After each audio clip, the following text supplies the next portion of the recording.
So close your eyes for just a second. Well, if you can safely do that wherever you are right now. Yeah, definitely don't do this if you're driving. Right, please don't. But I want you to imagine a very specific version of yourself exactly 6 months from today. You wake up and the very first feeling that hits you isn't that heavy sinking sensation of dread. Oh, man. You know the one. Yeah, it's that invisible concrete block sitting right on your chest before you even manage to open your eyes.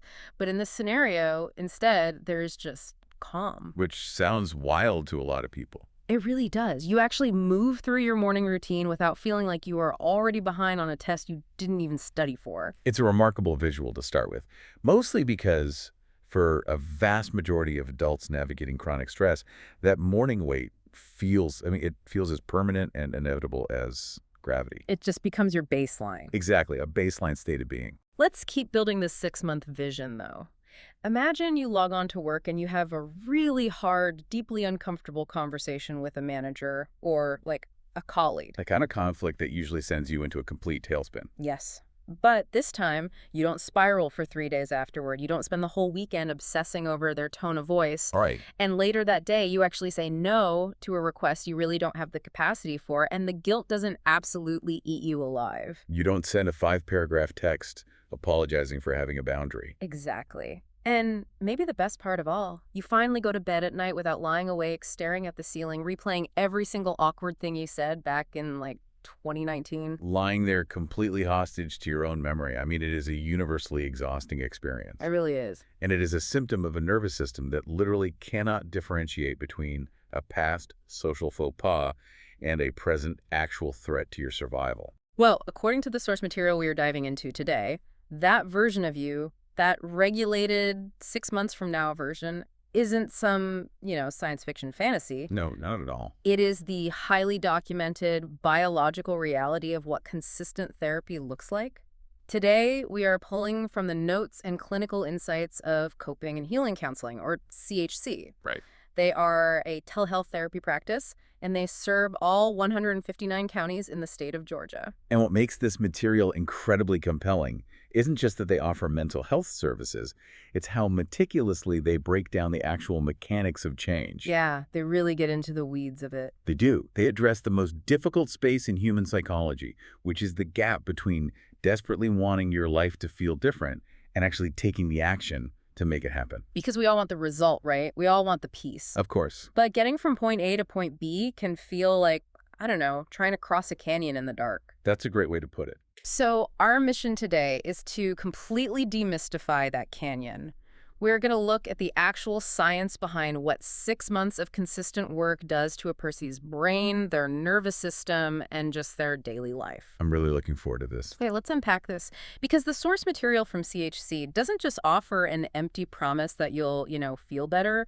It provides a literal anatomy of a 6-month shift. Yeah, these shifts are not abstract philosophical milestones. They are highly observable behavioral and biological output. Tangible things. Very tangible. The clinical notes outline 7 specific changes that people typically experience after half a year of this work.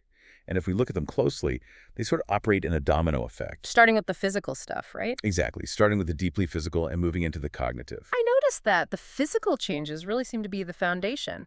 The text highlights that you suddenly realize your shoulders have been hovering up by your ears for years. Oh, yeah.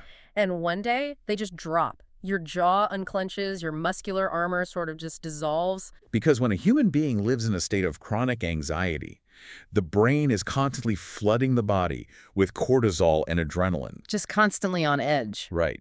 The body literally braces for physical impact all the time. The jaw clenches, the shoulders rise to protect the neck. Wow, to protect the neck. I never thought about it like that. Yeah, it's an evolutionary response. Yeah. Over years, we adapt to that muscular tension so completely that we literally forget what baseline relaxation feels like. It's just normal to us. Exactly. So when therapy begins to quiet the brain's alarm system, that chemical flood stops, and the body finally gets the signal to stand down. And the moment your body stops bracing for impact, your sleep inevitably transforms, right? Oh, absolutely. The source explicitly mentions the end of the dreaded 3 a.m. wake-ups. Which is huge for people. Because once your nervous system isn't pumping out stress hormones around the clock, you can actually initiate and maintain deep REM sleep, Yes. which then gives you the cognitive energy to handle the next major shift they talk about, which is noticing your own mental spirals. And the clinical notes are incredibly nuanced here. They state that you start catching your anxious thoughts before they spiral out of control. Catching them, not stopping them completely. Right. Notice they do not say the thoughts disappear.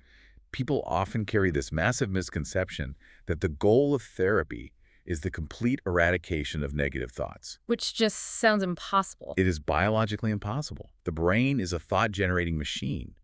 The shift is entirely about changing your relationship to the thought. You just observe it. Exactly. You observe the anxiety arriving rather than being instantly hijacked by it. And that leads directly to the behavioral changes. If you aren't being hijacked by your own thoughts, you stop acting out of fear. Right. The source notes you drop the habit of apologizing for simply existing. You find yourself able to say no without providing a massive detailed dissertation on why you can't do something. Which saves so much energy. So much energy. And when you start interrupting your own people-pleasing patterns, your relationships fundamentally change. You stop tolerating the dynamics that drain you, and you invest energy into the people who actually nourish you. Because when you remove that exhausting cognitive load of managing everyone else's emotions, you free up a tremendous amount of mental bandwidth. And the source points out exactly where that newly freed bandwidth goes. It goes to joy. Yes, joy. It returns in these small, highly sensory doses. The notes say your morning coffee suddenly tastes better. Yeah. A piece of music actually moves you to tears again. You notice the weather. The sensory experience of that is profound. I mean, a nervous system in chronic survival mode does not care what your coffee tastes like. It's too busy surviving. Exactly. Yeah. Is only scanning the environment for predators. Taste, awe, aesthetic pleasure, those are biological luxuries. Wow. When the threat detection system powers down, your sensory processing finally comes fully back online. You know, I was trying to figure out how to visualize this entire mechanism, and I came up with an analogy. Tell me if this works. Okay, let's hear it. It feels exactly like a smartphone operating system update. An OS update, I like that. The symptoms certainly align with a system optimization. How do you see the mechanism working? Well, think about your phone when it's constantly freezing. Your battery is draining to like 10% by 11 a.m. We've all been there. You don't necessarily crack open the hardware and watch the microscopic code changing on the motherboard, but you plug it in, you run the update, and the system finds all those corrupted, hidden background apps that have been running silently since 2019. Right, the stuff you didn't even know is open. Exactly. It force quits them, it clears the cache.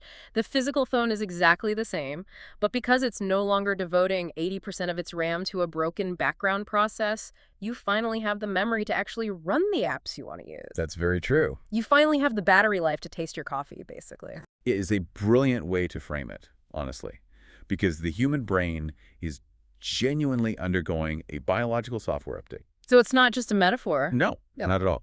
If dropping the shoulders, ending the 3 a.m. wake-ups, and setting boundaries are the behavioral outputs, the better battery life, as you said, we really have to examine the biological input. The actual code. Right. What is the actual mechanism driving that update in the gray matter? I have to challenge this, though, because I think a lot of people listening might be deeply skeptical right now. Sure. If I have a medical issue with my heart, I take a pill or I have surgery, something physically invasive happens. Right. You are telling me that logging onto a video call and talking to a therapist for 50 minutes a week can physically change the structure of my brain. I am. But how is that biologically different than just venting to a bartender for an hour? Because venting doesn't shrink my brain's threat center. That is the crucial distinction right there. Yeah. Venting to a bartender or even a close friend is really just emotional regurgitation. Emotional regurgitation. Yeah, it often reinforces the neural pathways of anger or victimhood because you are just spinning your wheels in the exact same cognitive mud. You're just reliving it. Exactly. Structured psychotherapy, however, involves specific modalities designed to disrupt those patterns.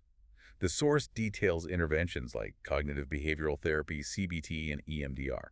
Let's define those for a second because they get thrown around a lot. Absolutely. So, cognitive behavioral therapy is a highly structured process of identifying the deeply ingrained irrational thought loops that cause emotional distress and systematically rewiring them. Okay, and what about EMDR? EMDR, which stands for eye movement desensitization and reprocessing, is a therapy that uses guided eye movements to help the brain unstick and reprocess traumatic memories. So they don't hit as hard. Right, so they stop triggering physical panic in the present. But how does doing that actually alter the physical tissue of the brain? Through the mechanism of neuroplasticity, when you engage in these therapies, you are practicing a skill called affect labeling, Effect labeling. putting complex emotions into highly specific language. When you do this, neuroimaging actually shows that you are actively engaging and strengthening your prefrontal cortex. The logic center. Yes, that is the part of your brain sitting right behind your forehead, responsible for logic, reasoning, and emotional regulation. Okay. At the exact same time, a strengthened prefrontal cortex acts as a literal biological brake pedal on your amygdala, Which is the fear center. right? The primitive alarm bell in the center of your brain. Right. Over time, the amygdala actually decreases in hyperreactivity, and the connections between the prefrontal cortex and the amygdala become thicker and faster. So it's not just venting, it is a targeted structural renovation of your neural pathways. Exactly. You are basically lifting weights with your prefrontal cortex until it is strong enough to pin down the anxiety. Which brings us to the timeline. The source material highlights a very specific window for this biological renovation. The 6 months. Right. Research indicates that to sustainably prune the old pathways of panic and build the new pathways of presence, it requires a window of 12 to 24 weeks of consistent work. 12 to 24 max, which is exactly 3 to 6 months. It is not an arbitrary marketing number. The 6-month concept the source opened with is a biologically grounded reality. That makes so much sense. It takes roughly that long for the human nervous system to sustainably learn, adapt to, and default to a new state of being. Okay, so the science is incredibly clear. The timeline is grounded in biology, not magic. Right. The results from reclaiming your sleep to reclaiming your joy are just profound. So, what stops people from logging on? That's the big question. If we know this works and we know exactly how long it takes, why is the gap between wanting to start and actually starting so paralyzingly wide? Because the barrier is almost always the psychological friction of the very first step. People put immense crushing pressure on themselves regarding what starting therapy is supposed to look like. Like it has to be perfect. Exactly. They view it as an insurmountable mountain of emotional labor. And that friction is exactly what the material from coping and healing counseling tries to dismantle. They completely reframe the act of starting. They do. They don't portray it as this dramatic, tear-filled, cinematic turning point in your life where you collapse on a couch. They call it a quiet decision. A quiet decision. Just utilizing that phrasing removes a massive layer of intimidation. It changes the entire temperature of the process.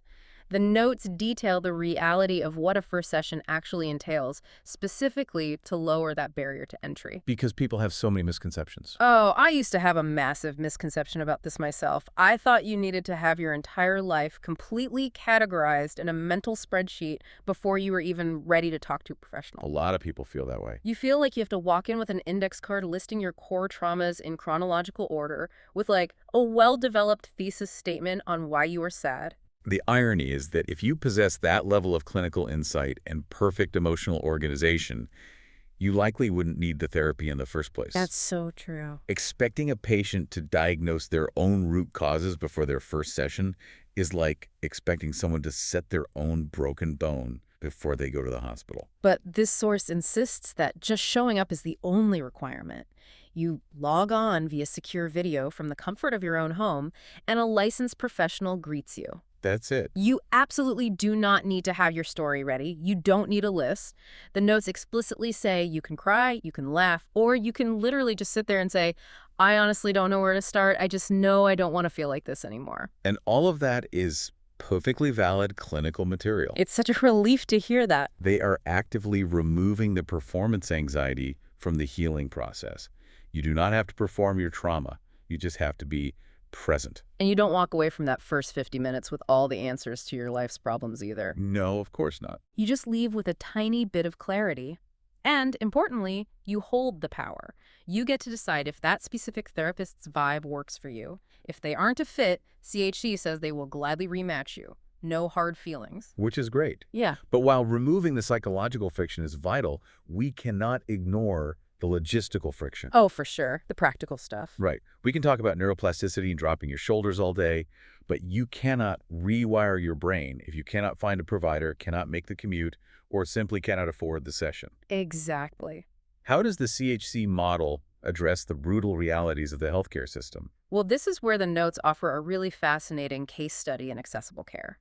First, there's the location barrier. CHC operates 100% via telehealth. Which solves a lot of problems. It's entirely HIPAA compliant and secure. You don't have to factor in a 45-minute commute across town in traffic, sit in a sterile waiting room, and then drive back. No one has time for that. Right, you can do your session from your living room couch. Or, as the notes helpfully point out, you can do it sitting in your parked car on your lunch break, if that is the only place you have privacy. The parked car therapy session is an incredibly common phenomenon. Really? Oh, absolutely. It demonstrates how mental health care can be woven into the margins of a busy, demanding life, rather than demanding you restructure your entire existence just to get support. That makes a lot of sense. Then there's the question of who is actually on the other side of that screen. Like credentials matter. They do. The notes detail that CHC has a diverse, culturally competent team of over 15 licensed therapists across the state of Georgia. We aren't just talking about life coaches, though they offer that. Right. We are talking about licensed clinical social workers, or LCSWs, who are deeply trained in systemic issues and trauma. Very important. Licensed professional counselors, LPCs, who specialize in mental health diagnostics, and licensed marriage and family therapists, LMFTs, who focus on relationship dynamics. You are being carefully matched with a highly vetted professional. Their scope of practice covers a significant spectrum of human experience. Yeah, they treat individuals, couples, families, and teenagers 13 and up. Their specialties cover all the heavy hitters, clinical anxiety, severe depression, trauma and PTSD, grief counseling, relationship issues, and just the general crushing stress of modern life. Right. But the detail that really made me stop and realize how different this model is was the financial breakdown. Because cost is the ultimate gatekeeper to mental health. It really is. Even if someone is completely ready to make that quiet decision, a $150 out-of-pocket fee will slam the door shut immediately. And what's fascinating about CHC's model is how they've aggressively dismantled that financial wall. If you are a resident of Georgia and you have Medicaid, your copay for a therapy session is literally $0. Zero. Zero. A $0 copay for specialized mental health care is practically unheard of and is a massive intervention for community health. And even for folks with standard commercial insurance plans, the notes list Aetna, Cigna, Blue Cross Blue Shield, United Healthcare, and Humana. The cost is generally just $10 to $40 a session. Which is very accessible. Very. And they don't require any massive upfront packages or long-term commitments. Their philosophy is literally just come once, see how it feels. I love that. They even put their direct contact information right up front to eliminate any digging. The website is cheechtherapy.com. The email is support@cheechtherapy.com. And they give a direct phone number, 404-832-0102. Make it so easy. They are essentially saying, the door is wide open, we've removed the locks, just walk through. By laying out the logistics that transparently, the video link, the verified credentials, the explicit costs, they transformed therapy from a daunting, ambiguous mountain into a very simple, sequential checklist. Step by step. Open the laptop, fill out the intake form, log on for 50 minutes. It makes the mountain look a lot more like a stepping stone. It really does. Well, as we wrap up this deep dive, I want to reflect on what I genuinely believe is the most poignant argument made in this entire text. It's a truth that is simultaneously a little bit brutal, but also profoundly motivating. Okay, what is it? The source says this: 6 months will pass whether you show up for yourself or not. Wow. Yeah. Yeah, time is the only unavoidable reality. It refuses to pause while we decide what to do. Exactly.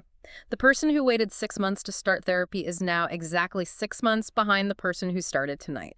And the clinical notes are very careful to clarify that this isn't a race against your peers or your neighbors. No. You are just 6 months behind in your own life. Every single week you wait to make that quiet decision, you are choosing another week of carrying a weight that you simply do not need to carry alone anymore. As they summarize it perfectly, tonight is enough. Yes, tonight is enough. It is a phenomenal call to action. Yeah. Because the time is going to pass regardless. 6 months from now will arrive. The only variable you actually control is the state of your nervous system when that day comes. So, what does this all mean? We have talked about the neuroscience of how your prefrontal cortex rewires your threat center. We covered a lot. We did. We've talked about the tangible, physical shifts, like how your coffee tastes and how your jaw finally unclenches. And we've walked through how accessible telehealth has made this exact process. Right. But I want to leave you with a final thought to ponder based on one specific quiet line tucked away in this text. Right. The source noted, "No one has to know. Nothing has to change in your outer life right away." That's a powerful thought. Think about that for a second. We live in a society where every single change we make is usually broadcasted. We post our fitness journeys, we announce our new jobs, we perform our personal growth for an audience. Constantly performing.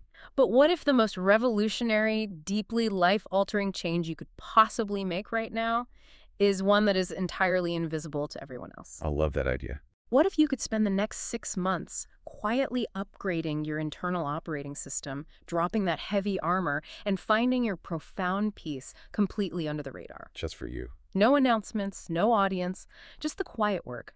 At least until you are finally ready to wake up one morning without that familiar dread and introduce the world to the new version of yourself.